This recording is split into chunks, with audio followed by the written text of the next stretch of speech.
दिल्ली की सर्दी पूरे देश में मशहूर है। कड़क ठंड में दिल्ली बेहद खूबसूरत लगती है।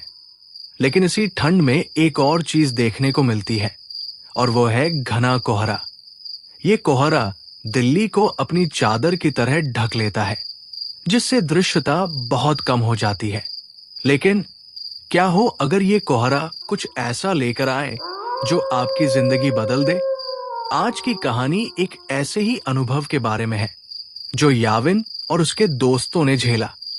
याविन और उसके दोस्तों को दिल्ली का प्रदूषण बहुत परेशान कर रहा था और उन्होंने कुछ दिनों के लिए दिल्ली छोड़ने का फैसला किया। उन्होंने हिमाचल जाने का प्लान बनाया और 3 दिन बाद सुबह 4 बजे अपनी यात्रा शुरू कर दी।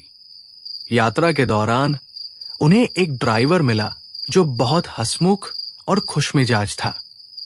ड्राइवर के साथ जल्द ही उनकी दोस्ती हो गई। 4 घंटे बाद सुबह के 8 बज रहे थे और आकाश में अभी भी अंधेरा था। तभी उन्हें एक घना कोहरा दिखाई दिया जो इतनी गहरी चादर की तरह फैल गया था कि सड़क का कुछ भी दिखाई नहीं दे रहा था। याविन ने नोटिस किया कि उनका ड्राइवर जो पहले बहुत खुश था, अब अचानक गंभीर हो गया था और उसका चेहरा डर से सफेद हो गया। याविन ने सोचा कि शायद ड्राइवर कोहरे के कारण घबराया हुआ है। याविन ने ड्राइवर को तसल्ली दी और कहा कि वो गाड़ी धीमी गति से चलाए। लेकिन ड्राइवर ने घबराते हुए कहा, कृपया खिड़की बंद रखना, इसे खोलना मत। ड्राइवर ने बताया कि जिस इलाके में वे हैं वहां कभी इतना घना कोहरा नहीं आता। जब ऐसा कोहरा आता है तो वो अपने साथ एक छलावा और माया लेकर आता है। याविन और उसके दोस्तों ने इसे अंधविश्वास मानकर नकार दिया और गाड़ी कोहरे के अंदर चली गई। कोहरा इतना घना था कि किसी को भी रास्ता नहीं दिख रहा था। अचानक रिया को गाड़ी में बैठते हुए अजीब सी बेचैनी महसूस होने लगी। उसे सांस लेने में मुश्किल हो रही थी। उसने गाड़ी का शीशा खोल लिया और जैसे ही उसने गर्दन बाहर निकाली, उसे राहत मिली। लेकिन अब कोहरा गाड़ी के अंदर भी घुस चुका था। कुछ ही सेकंड बाद रिया ने देखा कि गाड़ी में अब सिर्फ वो अकेली थी। गविन, रवि और ड्राइवर कहीं नजर नहीं आ रहे थे। गाड़ी अपने आप चल रही थी। रिया ने गाड़ी का दरवाजा खोलने की कोशिश की, लेकिन दरवाजा लॉक था। फिर अचानक गाड़ी रुकी और दरवाजा अपने आप खुल गया। रिया बिना सोचे समझे गाड़ी से कूदी और बाहर भागने लगी। लेकिन चारों ओर सिर्फ कोहरा ही कोहरा था।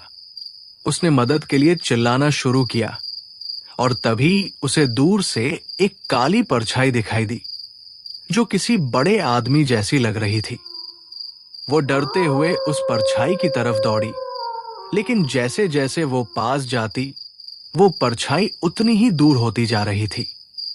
अचानक रिया को महसूस हुआ कि जैसे कोई उसके पीछे खड़ा है। जब उसने डरते हुए पीछे देखा तो उसकी रूह कांप उठी। पीछे एक 12 फीट लंबा काला साया था।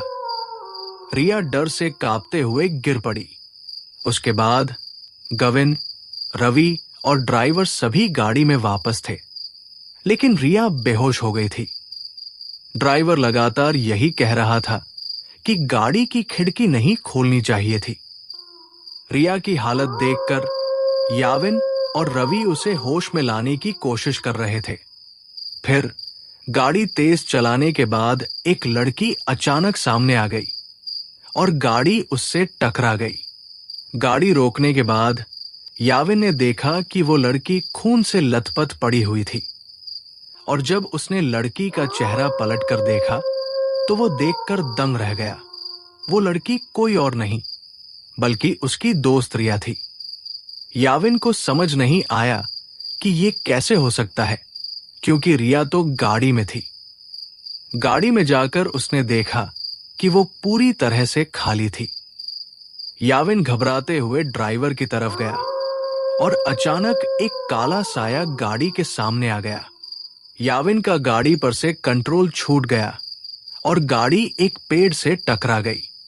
अगली सुबह गाड़ी एक पेड़ से टकराई हुई पाई गई, जिसमें याविन, रवि, रिया और ड्राइवर थे। वे जिंदा तो बच गए, लेकिन याविन की सिर पर चोट लगी थी, जिससे उसका मानसिक संतुलन बिगड़ गया। रिया को इतना गहरा सदमा लगा कि अब उसे हर जगह वही काला साया दिखाई देने लगा। अगली बार जब आप कोहरे में जाएं, तो अपनी गाड़ी की खिड़की कभी न खोलें, नहीं तो आपको भी उस साये का सामना करना पड़ सकता है। अगर आपको ये कहानी पसंद आई हो, तो कृपया हमारे चैनल को सब्सक्राइब करना न भूलें।